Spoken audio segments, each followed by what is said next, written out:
Hello guys, Mr. Letourneau here. I wanted to make you a tutorial video on how to do the word processing assignment Juarez for this week.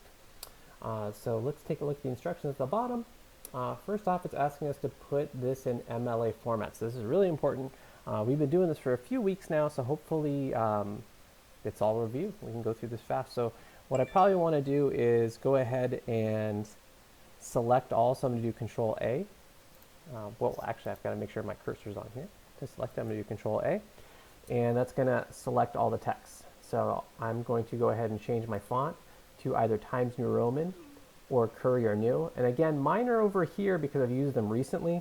If you haven't used them recently, they're going to be over here in my complete list of fonts, and they're listed alphabetically. So obviously, Times New Roman's going to be near the end for T, right?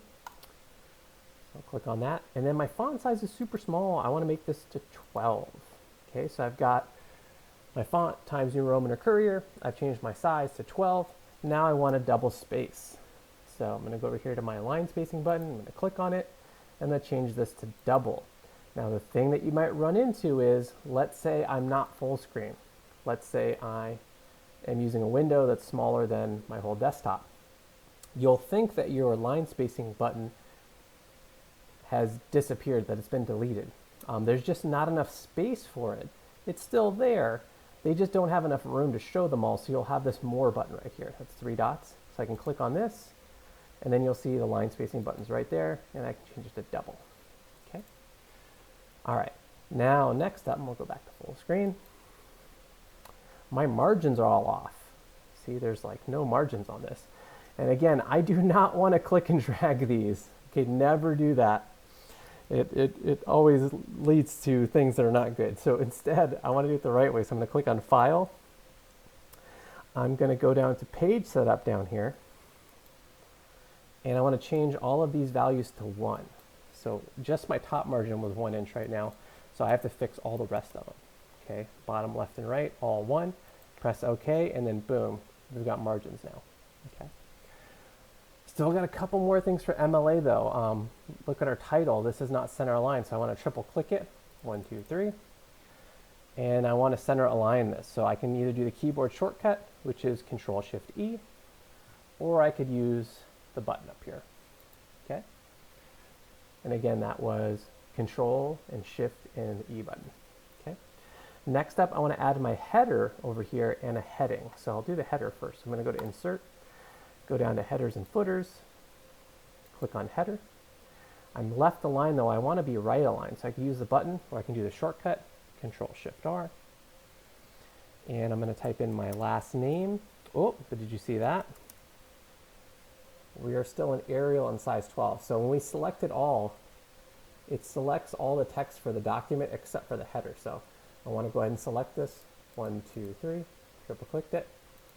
Change this to Times New Roman. Change this to size 12. Perfect. Click space.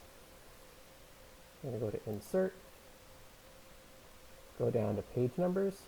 And I want Google Docs to auto-number my page numbers. Okay? So you never type in a number here. If you do, it'll make just like every page that page number. So see how mine, I have it numbering. So this is 1. If I go to the second page, it has 2 here. If I type in the number manually though, it would make every page page number 1. Okay, so we don't want to do that. We want Google to do it.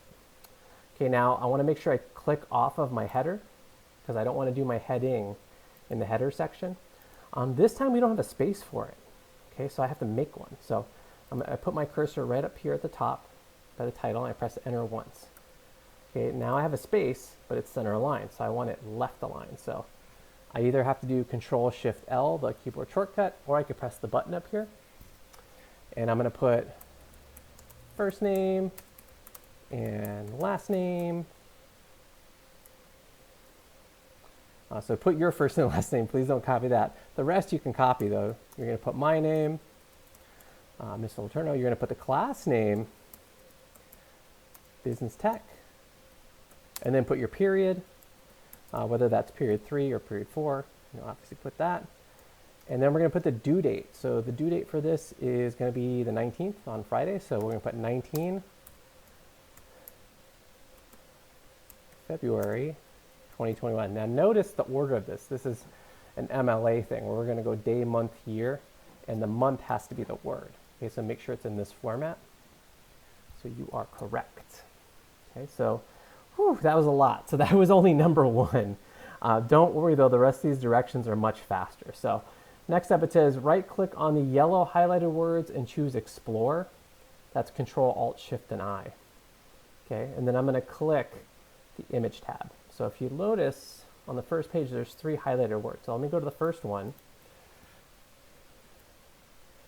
And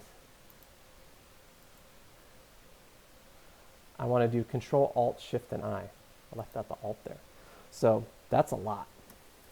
And it'll bring up this Explore, right? So you can either do that and use the keyboard shortcut, or if you notice when I right clicked on it, it's right here. I can select it with my left click if I want. And I want to go, I'll see that time it didn't select everything, it just did Pablo. So I want to make sure I select this whole thing. Benito Pablo Juarez. And I want to explore that. Okay. And I go to images. And these are images. We are going to paste these at the end of the document. So I'll give you a tip that's going to save you some time. I want to scroll to the end of my document first. Put my cursor there. And then I'm going to go ahead and paste the picture. And it's easy to paste it. All I have to do is press this little plus button. I like this one. Use that. It's going to be giant though. So our picture is going to be giant. I don't want it that big, so I'm going to click on it. I'm going to pick one of these corners to resize it. So that way it keeps the same aspect ratio. And I'm going to make this way smaller. All right, there we go. Yeah, even smaller, I think. Okay.